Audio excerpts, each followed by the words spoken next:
Bonsoir à tous et à toutes, bonjour à tous et à toutes, selon que vous regardez cette vidéo. Alors cette vidéo, pourquoi? Eh bien cette vidéo annonce mon retour sur la chaîne, mon retour physique, parce que rassurez-vous, hein, je vous le dis tout de suite, j'ai pas arrêté totalement de faire du para pendant des mois et des mois, même s'il n'y a pas grand chose qui a été publié. Je vais vous expliquer pourquoi.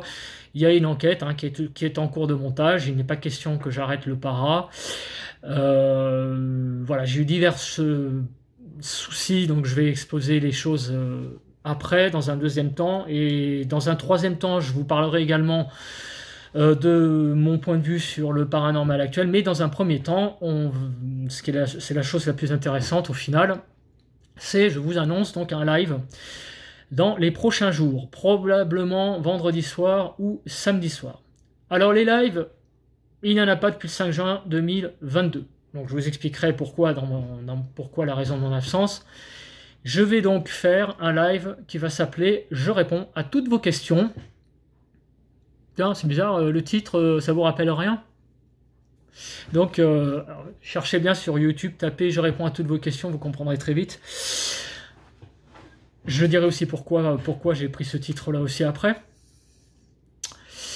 Donc, je réponds à toutes vos questions. Ça sera, on va dire, entre guillemets, un nouveau format de live. C'est pas un nouveau format en tant que tel, puisque c'est tout simplement, je serai présent d'une certaine heure à une autre heure et je répondrai à toutes vos questions.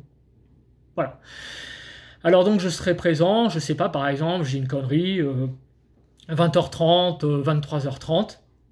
Et je répondrai aux questions qui seront sur le chat. Et évidemment, c'est là où je voulais en venir, je sais très bien que peut-être qu'il n'y aura pas grand monde, et c'est ça un peu la nouveauté, c'est que c'est en quelque sorte un peu ouais, j'ai appelé ça une permanence, c'est pas le mot qui convient, mais on va dire ça comme ça. En fait, c'est tout simple. Vous n'êtes pas là, entre guillemets, entre guillemets, c'est à moi à venir à vous et non l'inverse. Voilà.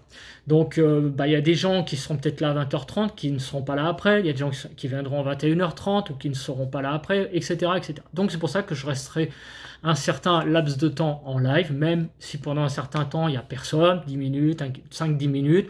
C'est pas grave, pendant ce temps-là, j'en sais rien, je fumerai une pipe, je ferai du tricot, je jouerai de l'accordéon, je montrerai mon cul. Non, pardon, le dernier truc, non. Mais entre guillemets, je serai là, je ferai autre chose en attendant qu'il y ait des questions. Et ce live, évidemment, il sera en replay, mais je le remonterai derrière. C'est-à-dire que j'enlèverai tous les passages qui servent à rien.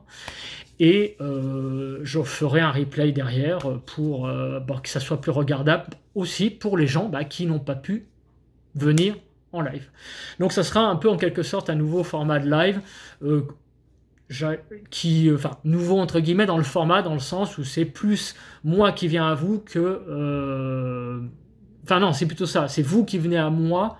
Non, attendez, je me trompe, je montrerai pas la vidéo, hein, je fais ça comme ça en bruit de décoffrage. Je serai pressant, vous viendrez quand vous voulez. Voilà, si vous voulez pas venir, vous viendrez pas, il y aura peut-être 3 heures de blanc, c'est pas grave.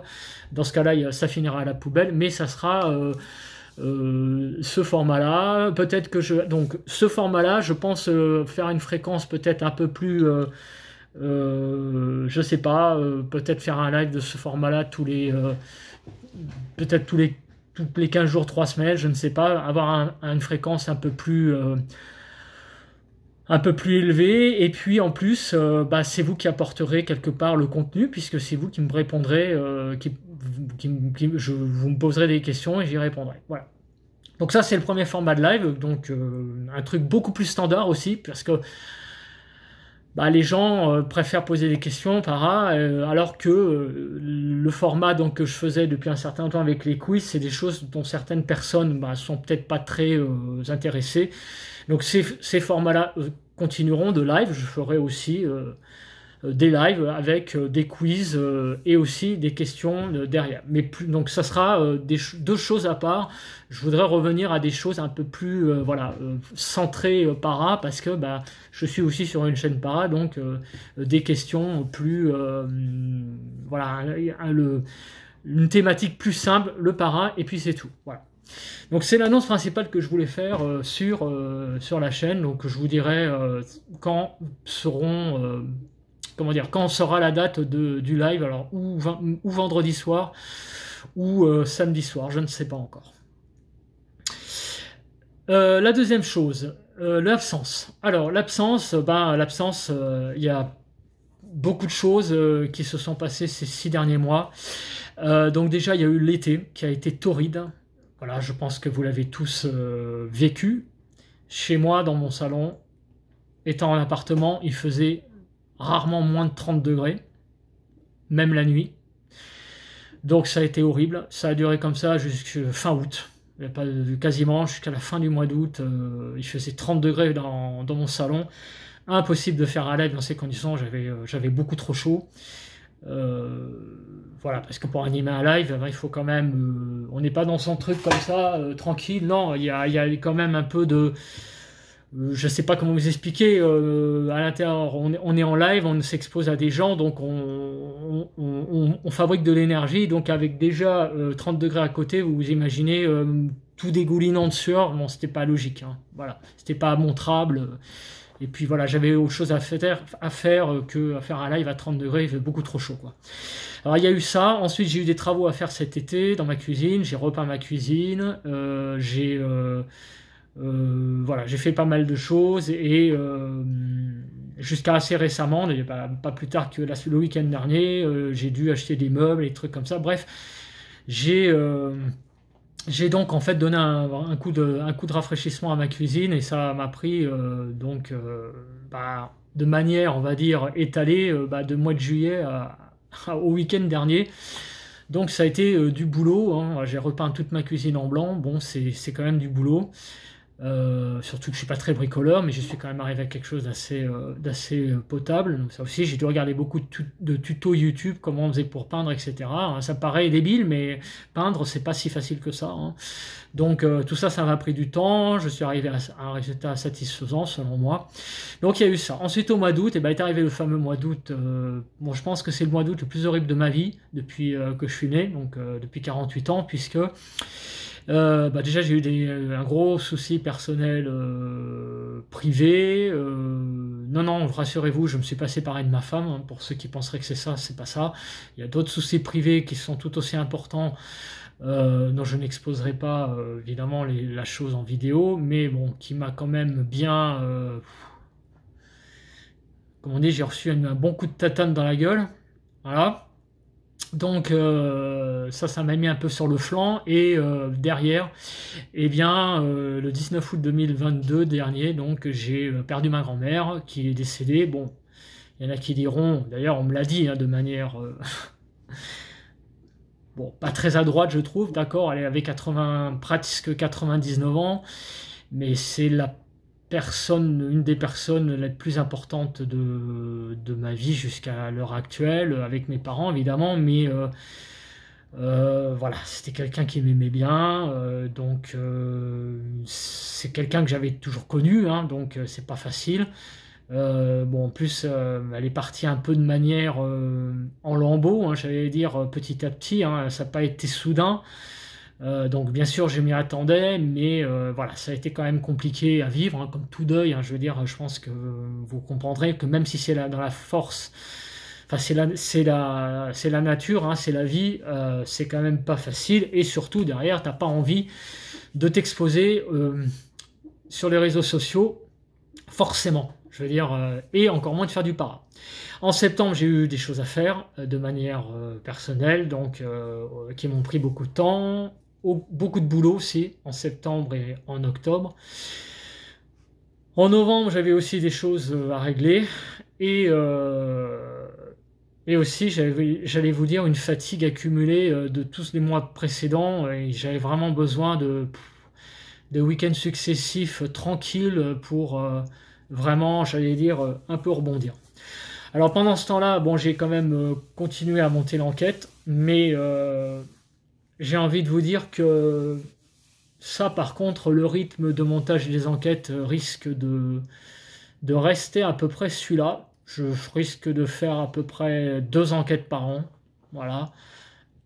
Pourquoi? Eh bien, pour diverses raisons. Donc j'entame un peu la partie 3 du coup sur ma vision du para. Parce que je pense qu'actuellement sur YouTube, il y a un vrai problème dans la communauté du para qui s'est encore accentué. À savoir tout simplement le fake qui domine carrément le haut du référencement du para. Il n'y a pas d'autre mot à dire, hein. Tout le haut du référencement, c'est ces deux enquêteurs que j'ai cités, que je vais citer ou que j'ai cité, je sais plus, parce que j'ai recommencé la vidéo plusieurs fois, hein, je vous le dis tout de suite, donc je les ai peut-être pas cités, donc vous les connaissez tous les deux, hein. Il n'y a pas besoin de vous faire de dessin. Donc ces deux personnes-là plombent littéralement le référencement de YouTube. Après YouTube, il fait son boulot hein, d'algorithme à référencer. Donc évidemment, quand vous avez des titres, des putains de titres putaclic, les gens ils se jettent dessus. Alors ça c'est tout à fait normal. Par contre, ce qui est très inquiétant, beaucoup plus inquiétant, au-delà des gens qui regardent ça de manière divertissante, là j'ai envie de vous dire pourquoi pas. Mais ce qui est très inquiétant, c'est que vous verrez sur les commentaires qu'il y a beaucoup de gens qui croient à ça. Et ça, c'est un truc que vraiment, je pensais pas qu'on en arriverait à de tels niveaux de visibilité avec des conneries pareilles. Pour tout vous dire, je pensais que des gens comme Gus, et on va pas revenir non plus sur les vieilles histoires, mais je pensais tout de même que le référencement à l'heure actuelle ressemblerait un peu toujours à celui qu'il y a été il y a quelques années, c'est-à-dire des gens qui font du boulot, qui entre guillemets, sont des youtubeurs professionnels para. Donc je pense à Project Activity, je pense à Gus, je pense à des gens je pense surtout à ces deux-là, qui je pensais arriveraient à, ou même Julien Poppy par exemple, qui je trouve fait du bon boulot, hein, qui a du putain de boulot de montage, et d'autres aussi d'ailleurs, hein, qui font Spirit Experience aussi. Bon, j'ai pas trop vu de vidéos récemment, mais c'est au-delà du contenu des enquêtes, c'est quand même des enquêtes qui ressemblent à des enquêtes para, quoi. Je veux dire, c'est des choses que moi j'ai dans mes vidéos, des PVE, des choses comme ça. Et je pensais qu'en fait, ces gens-là, je pensais que la majorité des gens penseraient que c'est ça le para. Voilà, que c'est quelques PVE, même des fois des beaux PVE, des lieux superbes. Disons que je pensais qu'en fait, qu'il ferait à force la visibilité d'une vidéo, c'est le montage professionnel surtout. Parce que c'est vrai que ça avait été un peu la tendance, on va dire, 2017, 18, 19, ça avait été, on va dire, des montages professionnels au début, quand j'ai commencé avec mes vidéos pourries, hein, je le dis, hein, au début, je faisais très facilement 1000 vues en 4 jours, hein. Malgré un montage très moyen, vous verrez, au début, mes vidéos, on a l'impression que c'est des vidéos de CM2, hein. Et pourtant, ça marchait très bien. Il y avait un côté artisanal, et c'est ça que j'aimais bien. C'était ce partage simple du paranormal, simple. Voilà, on partage sa vidéo montée simplement et tout. Et puis petit à petit, il a fallu rehausser le niveau d'expérience, d'expérience dans le montage pour vous apporter un contenu beaucoup plus, j'allais dire, regardable. Et je pensais qu'en fait, c'est ça qui ferait, en fait, au fil du temps, la différence entre les youtubeurs. Au-delà, voilà, ce serait surtout ça. Donc en fait, en gros, les gens qui sont les plus vus, c'est, on va dire, les youtubeurs qui font des superbes montages, mais des enquêtes qui ressemblent à des enquêtes para. Donc il y en a, hein, par exemple, Jérém Paranormal, qui font des superbes vidéos.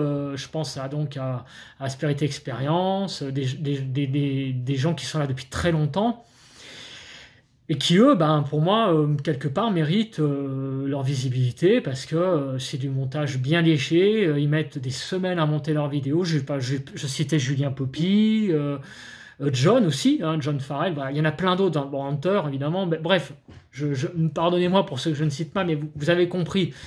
Pour moi, je pensais que ces gens-là, d'ailleurs, ces gens-là faisaient, je pense à John, hein, vous regardez sa chaîne, il faisait 50 000 vues il y a des enquêtes, il a 50 000 vues, quoi. Voilà. Mais ça, c'est fini. Voilà, pour laisser les gens qui font des enquêtes sérieuses, des tournages sérieux à la base. Je parle de tournage sérieux, c'est-à-dire qu'on va dans un lieu, on interpelle, et on n'est pas là pour faire les cons, et on n'est pas là pour faire encore moins du fake. Pourquoi? Parce que, en fait, déjà, même en faisant des tournages sérieux, et déjà, malheureusement, quand on analyse, on fait des conneries. Parce qu'en fait, malgré le meilleur micro, avec le meilleur micro du monde, des fois, on ne pourra pas déceler si c'est réellement une anomalie ou si c'est toi qui fais du bruit. D'ailleurs, vous verrez avec l'enquête d'Hunter qu'il a publiée. Heureusement qu'on était, comment dire, qu'il y avait plusieurs plans, parce qu'il y a un plan, voilà, qui dit ah ben non, c'est pas possible que ça soit un PVE parce qu'on voit que je fais un bruit de bouche au moment où il y a le PVE. Enfin bref, ce que je veux dire par là, c'est que les enquêteurs qui se trompent parce qu'ils analysent, et ils se sont trompés dans l'analyse d'une anomalie, on peut pas les reprocher ça. Voilà. Moi, ce que je reproche pas du tout aux gens qui font des enquêtes sérieuses comme ça, des tournages sérieux, mais après, il peut y avoir des conneries dans l'analyse, on pense que c'est quelque chose d'anormal, mais non, en fait, c'est largement explicable. Ça devrait être, toutes les enquêtes para devraient être comme ça. Voilà. Parce que il est évident que malheureusement on n'a pas de preuves à l'heure actuelle, c'est vrai, enfin moi personnellement j'en ai pas vécu, j'ai pas de preuves, même si j'ai des fortes suspicions qu'il y a un monde de l'au-delà, parce que j'ai eu quand même beaucoup de choses troublantes. Voilà, même des expériences en direct, hein, pour vous citer, d'ailleurs je les salue parce que ça fait un moment que j'ai pas eu de leurs nouvelles, j'espère que tout va bien, c'est l'équipe Esprit. L'équipe Esprit, je faisais un live sur Facebook et il m'est arrivé un truc troublant en plein live, c'est que Solange a vu une entité à côté de moi. Alors sur le moment, je pensais que c'était un truc... bon, je me suis dit, oh là, bon, d'accord. Et puis elle m'a donné des précisions et je peux vous assurer qu'elle ne connaissait pas du tout... c'était quelqu'un que j'ai connu. C'était tellement précis qu'elle ne savait pas que c'était la personne. Et c'était tellement précis que, putain, mais sérieux, quoi. Elle m'a donné un truc, ça a été fait en direct, et j'étais sur le cul, quoi. Voilà, donc il y a des choses qui se passent, il y a des gens qui sont vraiment médiums, il y a des faux médiums, voilà, il y a des gens qui se prétendaient médiums et qui malheureusement ont nui. Ça aussi, ça a été une histoire d'il y a quelques mois, je ne reviendrai pas là-dessus, mais quelqu'un qui nous a vraiment berné pendant plusieurs années, moi le premier, quelqu'un que j'ai soutenu en plus. Ouais, ça fait partie des erreurs, hein. Ça fait partie des casseroles. Des casseroles, j'en ai beaucoup, malheureusement, c'est clair. Donc voilà, tout ça, le fake dans la communauté, ça me plombe quelque part. Je dis pas que ça m'écœure, mais ça me plombe et puis ça me donne envie de me dire bon, de toute façon, à quoi ça sert de publier des vidéos qui feront 1000 vues alors que je passe des dizaines d'heures derrière. Alors donc je voulais aussi aborder ce point parce que ça a été quelque chose aussi qui m'a souvent été dit, ouais mais on n'est pas là. Alors les viewers ils disent oui mais t'es pas là pour les vues, t'es là pour partager ton contenu. C'est vrai, mais ce qu'il faut quand même savoir c'est que quand tu passes des dizaines d'heures de montage sur une vidéo sérieuse que tu publies et que tu as 100 vues en une journée au lieu de... Alors que pendant ce temps-là, tu as des gens qui font du fake qui ont 4000 vues. Les vues, faut être clair, à partir du moment, et ça je voulais le dire parce qu'il y a des gens aussi même qui ont un profil YouTube, enfin une chaîne YouTube, un profil Facebook, et ils se disent ouais, on n'est pas là pour les vues, ouais, de toute façon, moi si je partage une enquête, de toute façon, je la partage pas pour les vues, mais si, à un moment donné, faut être clair et net. Je veux dire, si tu es visible sur les réseaux sociaux, si tu as voulu faire un profil visible, c'est que quelque part, tu as voulu partager ton travail. Et en retour, qu'est-ce que tu veux? Tu veux forcément une audience. Je veux dire, tu vas pas t'amuser à faire des vidéos qui font 0 vues, tu vas pas à les montrer, tu vas pas t'amuser à faire des lives qui font 0 personnes.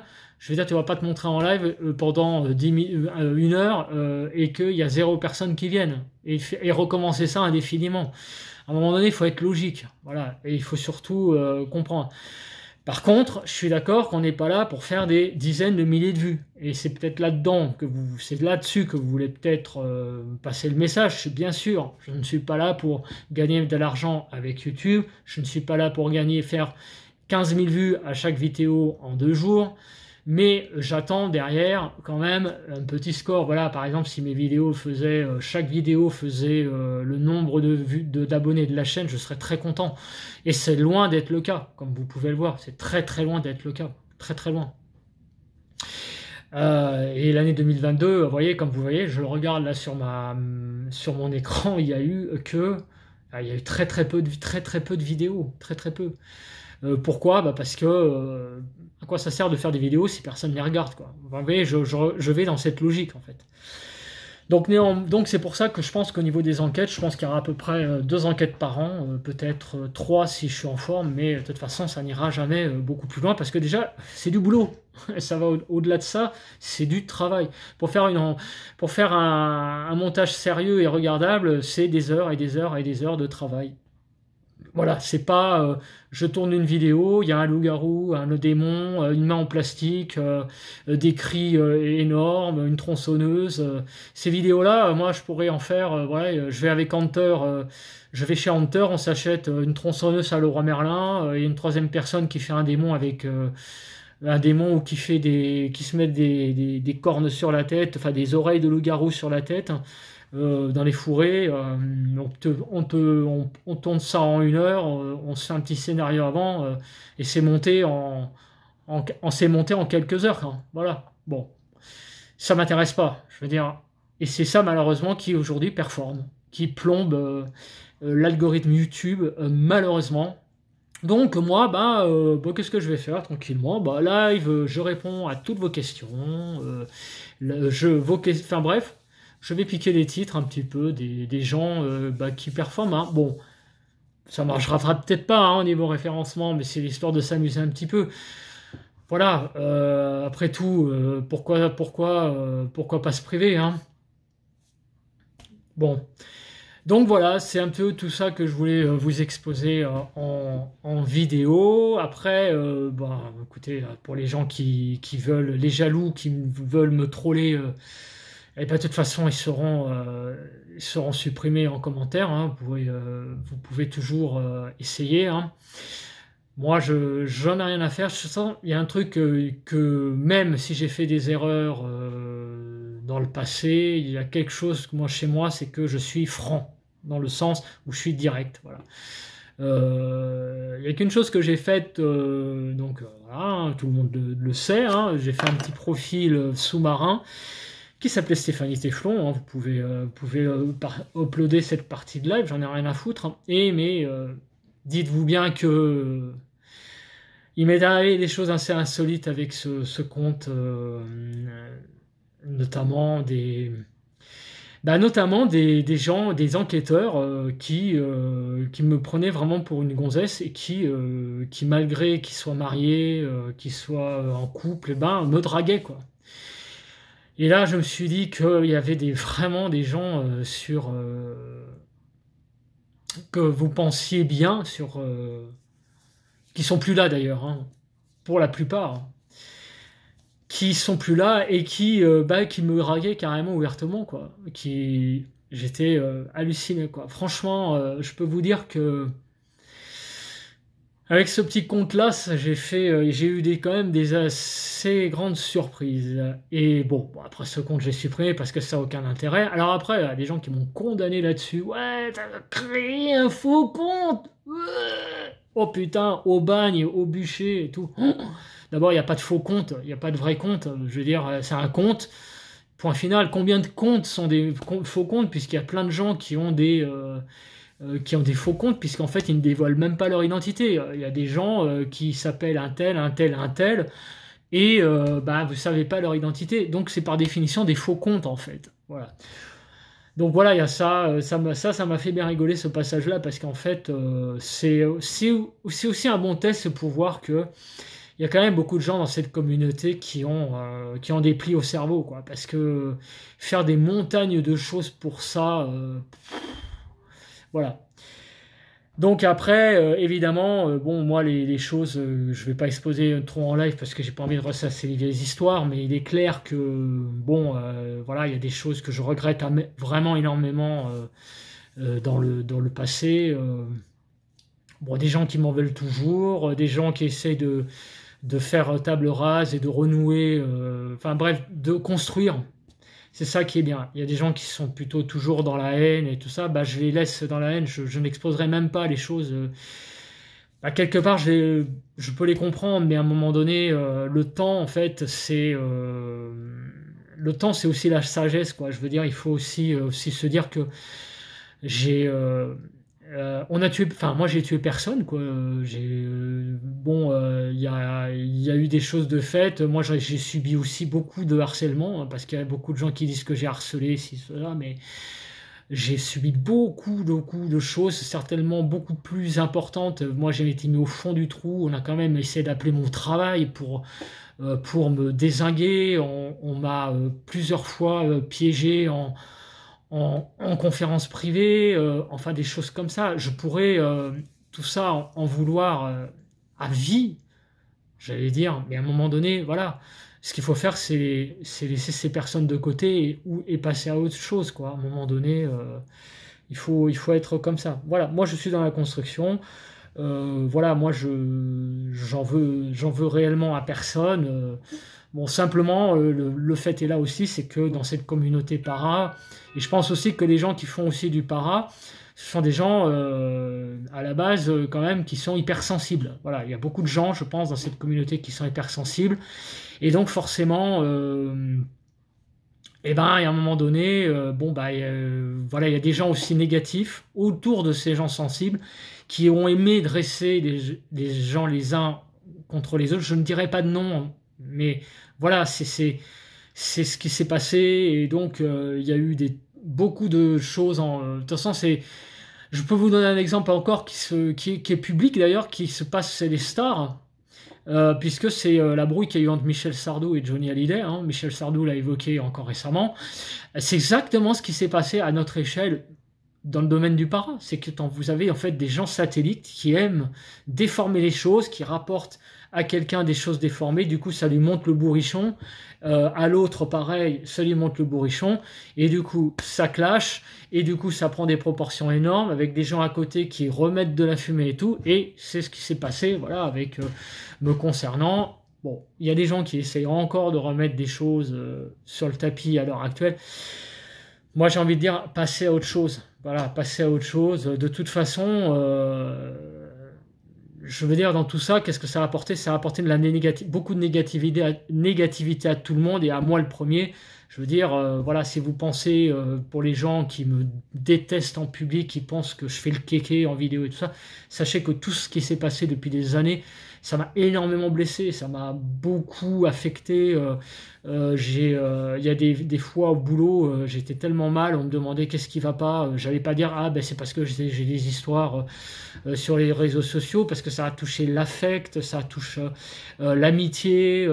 Moi j'avais voilà, il y avait des amitiés que je pensais avoir créé, comme avec Hunter, qu'une amitié qui dure, ou avec d'autres, mais je pensais qu'il y avait des amitiés qui auraient duré longtemps. Bon, après il y a les aléas de la vie qui font que les amitiés s'arrêtent, parce que il y a des gens qui déménagent, il y a des gens qui aussi arrêtent le para, qui veulent changer donc de vie, pardon, et donc qui coupent les choses. Mais bon, voilà, je pensais vraiment pas me lançant il y a 7 ans là-dedans, qu'il y aurait autant de problèmes et tout, voilà. Mais je pense que par contre, il y a une chose qui est sûre, c'est qu'au fond de moi, c'est que le paranormal, c'est quelque chose qui est une passion. Et puis j'ai vécu beaucoup de choses. Il y a beaucoup de choses positives aussi, mais il y a aussi beaucoup de choses négatives. Et voilà, donc bien sûr, bah, je suis pas parfait, mais je pense que personne n'est parfait. Mais bon, après, il faut aussi un peu regarder les choses surtout en avant, et ne pas toujours regarder en arrière, et et aller de l'avant, et puis voilà, quoi. Et puis c'est la vie qui passe, et puis je veux dire que la vie est courte. Moi, je l'ai encore appris pour diverses raisons, je l'ai appris cette année. Je parle pas pour ma grand-mère, mais pour d'autres raisons. Voilà, la vie est très courte. La vie, il faut vraiment, j'allais dire, faire la différence entre les choses très graves et les choses qui sont, j'allais dire, réversibles. Je veux dire, voilà.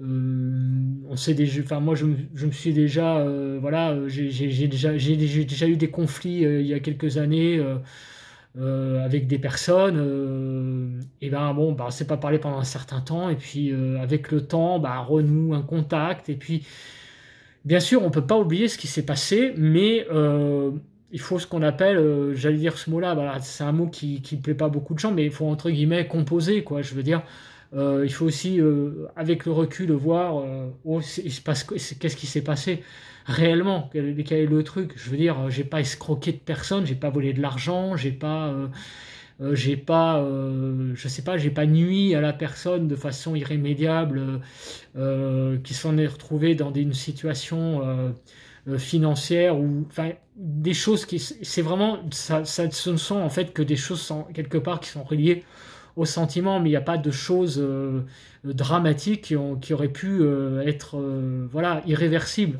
Voilà, comme appeler un boulot ou ce genre de choses. Moi, personnellement, j'ai jamais fait ça, je ne le ferai jamais. Nuire au privé des personnes, c'est un truc que je ferai jamais. Voilà. Bah écoutez, je vais un peu m'arrêter hein, parce que cette vidéo est très longue et puis ça fait déjà 30 minutes que je parle. Tout ça pour vous dire, donc bon, il faut rebondir. J'espère que 2023 sera un peu une année un peu meilleure que 2022, parce que moi, 2022, j'ai vraiment qu'une envie, c'est vraiment qu'on passe à l'année d'après, parce que là, franchement, une année de merde, quoi. Voilà. Écoutez, bye bye à tous, et puis on se retrouve donc en live, et pour une prochaine vidéo. Bye bye à tous. Hein.